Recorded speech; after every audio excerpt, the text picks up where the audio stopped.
uşaqlıq, qocalıq.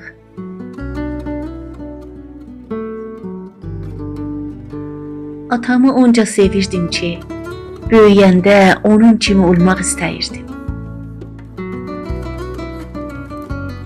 Bir gün oturub düşündüm, görəm nə edim atama bənzər. Bir az qara yün, güllü bir şar və bir qat yapışqan gətirdim.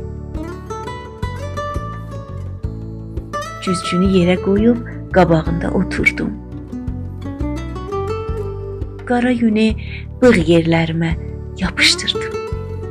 Şar isə başıma qoydum. Dönüb güzgüyə baxdım. Gözlərim doldu.